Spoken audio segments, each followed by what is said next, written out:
Okay, so dear Professor Isuo Tanaka, Professor Ali Kamoja, dear colleagues, students, ladies and gentlemen. So it's a great pleasure for me to be in the opening session of this school.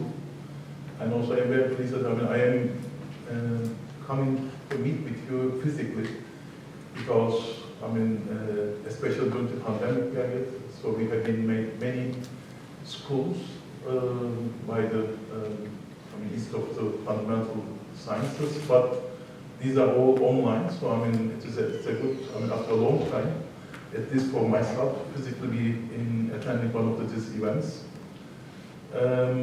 So once more, thank you. This is coming from all the way from Japan to here for just only 2 days, and today and tomorrow. And he arrived yesterday and leave tomorrow night. So he's just special coming for this event. So once more, thank you very much for your coming. I am sure that it will be worth, because there are many young researchers, scientists, and students. So this will give a great opportunity for the future. And especially myself as a professor on material science, I am working on ceramic materials. Unfortunately, not during the last maybe 10 years. I am not in the lab, but I am always looking for, in one day again, I am back to my own lab. So in that respect also, as a material scientist, so I am very,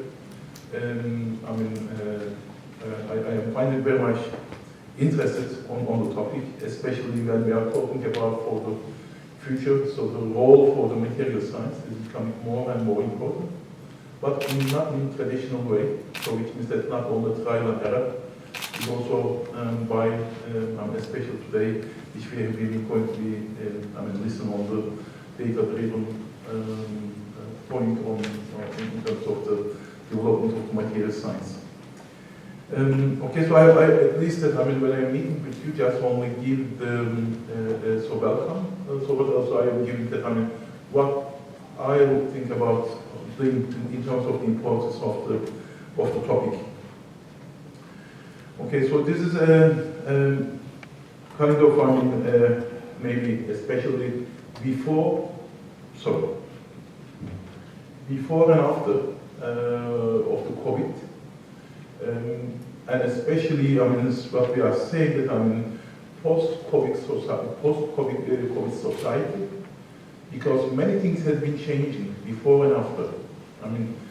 I think one of the important issues, for example, all in very traditionally, it's Industry 4.0, but now the COVID changed the importance of the Industry 4.0 to Industry 5.0. So to think that, okay, so it's very important, so the digitalization, but at the meantime, how much or how we are ready for this type of pandemics. So therefore the sustainability is important, and also the flexibility is important, and the human-centered point is important. So therefore, when we are looking for the future today, and especially after the pandemic, all the world, has been tested, unfortunately not be passed. So most of, unfortunately, we have been failed because many people have been passed away during the COVID period. So we have been facing now much more difficult challenge, which means that the climate change. And so this will be effective food security, energy security, water security, and involuntary immigration. So many different type of points, and inflation and economic crisis. So these are all saying that the type of challenge which we have been facing, which we have been tested, unfortunately not be passed during the COVID, and also the climate change. So these are more complex problems which we have been not enough experience in the past. So much more complex and much more dynamic and much more variable. So which means that the type of solutions which we needed will not be the same which we have been experiencing in the past. So therefore, we need to be very flexible and also fast. in the last year meeting on the COP28. So I mean, so all the governments coming together, saying that how we will find a solution. And the number one is come out from the COP meeting, COP28. Last year was in Egypt, and I was also there. I am very pleased to be there as well. So the number one on the agenda, science. It is the first time that science is the number one. But at the meantime, not only left it as a science and urgency. So this is, I think, more difficult point. Because we know that, we are always pushing that, especially with the pandemic, that the science is very important. But at this stage, the climate change, the COVID type of issues, so science and emergency. So how will we point? Because the science means that for a kind of an investment for the long time of period. But in this case, we are saying that the type of challenges need to be answered shortly, as fast as possible. So therefore, how the science will help. So therefore, in that respect, so you cannot do everything on the lab. Trial and error. I have been I am a material scientist. I work on ceramic materials. So most of the, of course, we are talking about a kind of a theory, but so data-driven type of points, I think, is becoming more important, especially, as I said, when the science and emergency is becoming important, so the point. So therefore, the post-COVID society, so type of challenges, so the economical challenges, societal challenges, and social challenges. And especially for the societal challenges in here, so you can see so many points. And these are all relevant to what I have been mentioning. So regarding to the health, so the, food, in the other side, energy, climate change, environmental protection, so the pollution. So these are all different type of societal challenges. And so these are also relevant to the United Nations Sustainable Development Goals, so the SDGs. So, and I'm just trying to make a kind of a correlation. So you can see the ones on with the star ones on within the 17. So many of them are relevant to the material science. So therefore, if we have been facing the challenges and the answer, one of the cross-cutting area on material science. But as I said, so new type of approach is needed. So therefore, the data-driven type of solutions, I think, is much more critical. So to work on it. So I'm just giving some examples. So I am sure that many of the researchers or young scientists that they have been facing in different ways. So the role I have been said in here. So the health, agriculture, energy. So I'm just giving a few examples. So the role of the material science, health and medicine. So according to the FDA, so 6,000 different type of medical devices, and especially these are becoming more and more important in the case of the before and after the COVID. So there are some examples in here. I don't want to go to the detail, but so on one side we are talking about the artificial organ structures. In the other side, the detection of the new type of viruses for the future for the FETs, and also in the other side, so development of the vaccines. Normally it was working for the different type of cancers. So again, these are relevant to the nanoparticles for nanodata. So these are all how the material science on the health science and medicine. In the other side, on agricultural point, is a big point of the pesticides. So how we can make it more efficient and how we can use it less and more efficient. Because in one side, pesticides are unfortunately sometimes unavailable, but how we can make them more smart and also make it more efficient. And in the other side, for the energy and environment, so again, so different type of point in one side on the renewables, in the other side is the reduction of the carbon dioxide emissions, so the energy cost reduction, so different points, and again, the material science is becoming a key role in here. And also, I think very critical point, I am sure that we have been facing, and that different type of points are coming from the academic scientific community that people, group in Korea, claiming that they have been investigated or invented so room temperature superconductivity, but some others saying that this is not possible. So there's a kind of issue is going on. Still, all these are relevant to the material science, and also, okay, so why at least so data-driven strategies are becoming more important. Yes, so because when we are talking about the need for these challenges, and the other side from working from the molecule to the market, from one end to the other end, and so the digitalization is becoming helping us to supercomputers, to the AI, the big data, so high performance computing. So these are all making the life in one times is difficult, more difficult challenges, but the other side that some potentials make the life is much more easier. So if you can combine these needs and the potentials, so therefore this meeting for today, which we are going to hear that, so this will be giving us a more freedom and also the more potential that to facing with these challenges. Yes, I think again we will hear more on especially on when we are talking about data-driven solutions that especially the DFT calculations. I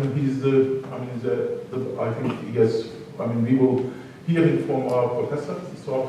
that he's a well-known scientist in this field.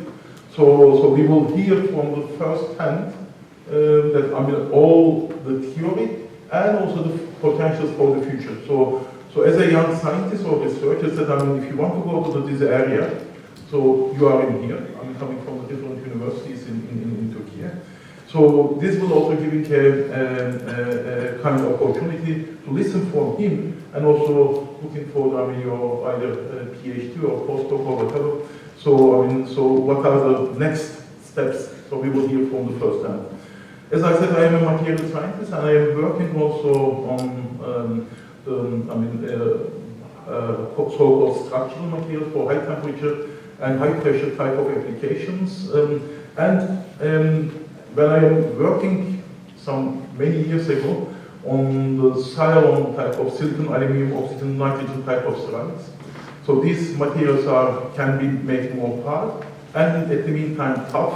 So the hard and tough, and there is a kind of optimization is needed. And during my period of time, I have been proved many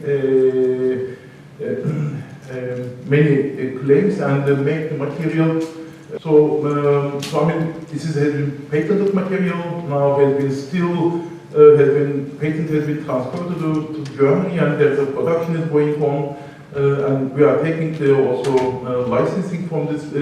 And the importance that based on a transformable type of polymorph, so a different a polymorph of alpha cylon and polymorph of the beta cylon.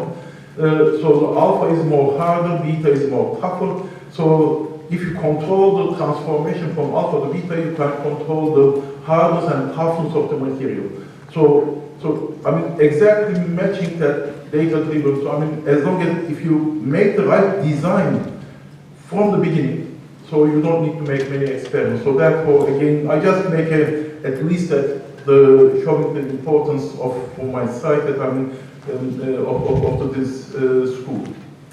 Yes, so our policy, from this in here, so what as TÜBİTAK we are doing, okay, so this is how I can see that the importance, but also, so to make it more faster of using the data-driven type of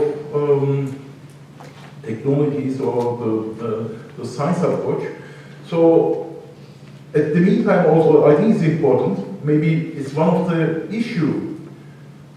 Science and emergency could be possible. In one side, yes, the type of approach of data-driven, but in the other side, to work as from linear to reiterative type of innovation. So which means that we cannot wait that we will work in the lab, or in front of the computer, and then everything is finished and transferred to the knowledge user. So knowledge creator and knowledge user should work together. So I mean, this is the, I mean, from, at least from my point, is number one. The second one, we need more open innovation. I think again, our science and emergence can only be possible by open innovation. In the other side, also, I think we have been seeing, especially before and after the pandemic, okay, we have the vaccine, you know, but I mean, many people didn't want to be vaccinated. So in one side, the science and technology is very important, but in the other side, the convincing the society is as much as important like the discovery. So therefore, when we are working on the science and technology, but also we should work very closely with the society.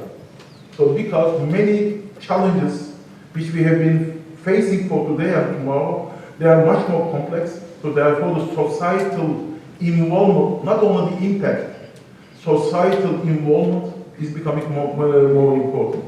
So therefore, as TÜBİTAK, what we have been claiming and addressing, and we are very pleased that also we have been the same type of approaches going on around the world, especially the last G20 meeting as well, is come with the same type of philosophy. So we should work as a co-creation, not only the collaboration. So ecosystem should change from collaboration to co-creation. So these are, as TÜBİTAK, so these are our priorities on the left-hand side. So there are many of them has been relevant to the material science. So these are the giving the answer to the question what. So these are the answer to the question given to the what we have been concentrated on TÜBİTAK. On the middle side, so why is important? Why? So answer to the why. So the economical impact point, social impact point, and national security impact point. And on the right-hand side is that how will be possible? How will it be achieved? And this is we need a new knowledge creation models and new knowledge, new human development models are needed. And in that respect, our keywords which we have been using in our own funding mechanisms, changing the ecosystem from collaboration to co-creation. And some of the examples I will give more relevant, so how, in different type of ways. So, especially for the improving our human capacity. So this is a different type of programs. So this is a program for the Outstanding Research Fellow Program. We are inviting the best scientists coming in here in Turkey and stay up to 3 years to continue their research. And some of the examples in here given, for example, on material science. So these researchers are working different part of the world. You can see where they are coming. So they should be in top 100 in terms of their field. So this is the requirement. So this is not any interest, should be top 100. In terms of the university which the research has been working. And so these are the ones, for example, coming from Cornell to get the technical university, from the Harvard to the Hacettepe University, from the Roger William University to Matthew, from the Seoul Technical University to Sabancı, and from the University of Vienna to the TUSAŞ, as companies as well. So you can see the name of the projects. So İzmir Institute of Technology, it's from the University of Leeds. So University of Illinois Champaign to the Matthew, and also from the Harvard School of the Public Health to the Sabancı University. So these researchers are coming to working on the material science. How much with the materials delivered, it's discussable, but the material science is becoming, which I am trying to show that on this, I think is important. And these are some of the examples of different type of projects on material science. 2D materials improving efficiency of solar cells, the environmentally friendly pesticides, thermoelectrical generators and metamaterial detectors. So these are all have been funded projects by our Turkish researchers doing their career in different type of universities. And industrial PhD program,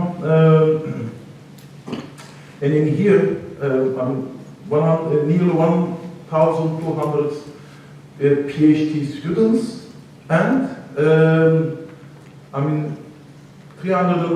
nearly 50 of them on material science. So this again showing that the big potential of the industrial involvement as well, because it's an industrial PhD program, so which means that when the PhD candidate finish the PhD will continue in the industry. So therefore again material science is one of the top areas. Nearly 25% of the 36% of the PhD students on industrial PhD program on material science. And also from the bachelor students level. So this is our STAR program. So which means that the bachelor student can join to do projects are funded by TÜBİTAK. So about 6,000 students are in this program, the STAR program. So and only in last year, only nearly 1,000, and 200 of them within this 6,000. I expect normally should be more. 200 of them on material science projects.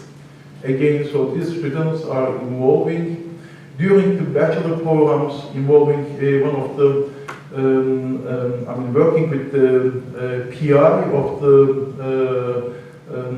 project are funded. And so these are, for example, some examples again in the field of the material science. So you can see the wide variety. So on the multi-layer packs of the corneal infection to the thermoelectric materials, ion electron conductors, photonic crystal fibers, additive manufacturing, so the PAM fuel cells. So these are all bachelor students are working in these projects. So other program of projects are offered, and the PI of the project are the bachelor students. So this is a program. So University Student Research Project Support Program, and every year 10,000 bachelor students are funded. Every year 10,000. So you can see one term and second term, so in total about 10,000 students are funded by us to support their bachelor programs. So industrial involvement could be also possible. So you can see some of the examples here again on material science. So they are working on material science on different type of projects. So these are the bachelor student projects. So, and every year we are opening 2 calls, and success rate is 60%. So the success rate for our professors, 20%. So we can only fund the 20% of the project. But in the case of the bachelor students, 60% of the proposals are funded by TÜBİTAK. So again, this is giving an opportunity for the bachelor students especially to be involved to the research, especially in your material science. And some of the funded projects examples are given in here. And yes, so the role of our TÜBİTAK ecosystem. So these are research centers. And one of them on material technologies within our Marmara Research Center. So more than 5,000 research personnel of TÜBİTAK. We are working on different areas on energy, life science, food, materials, the climate change, in other side, IT technologies, the defense, space, the railway, and of course, including our Institute of the Basic Science Institute, so TBAE. So I can see, although our Ali Hoca has already been given the first introduction, that yes, I thank him very much as well. Because He is the founder, refounder, I can say that, when we have been reformed our institute. So now we are working on this is an institute is not, we have been not made wet labs, but we are bringing especially the all ecosystem partners under one umbrella. So this is our institute. So we are working on the frontiers of the science and also with different type of models, the summer research schools, the workshops, advanced level seminar series, public lectures. So this event covering the both. In one side is a kind of a summer school, in the other side is also kind of a public lecture is in the afternoon. So once more, I thank you to our professors again. He's going to be talk about all his experience and also the kind of showing our roadmap for the future, especially when we are talking about data-driven material science, which I said how we can accelerate the innovation. So I think this is one of the key parameters, science and emergency. So how the data-driven material science can help in this respect. So once more, so thank you to Professor Tanaka and also the dear colleagues, ladies and gentlemen, so welcome, and to the TÜBİTAK. And I thank very much again the Professor Ali Kremoja, to organize this event, and looking forward, a fruitful event and discussions and future on the basis of this point of the discussion of this material, data-driven of material science. Thank you very much.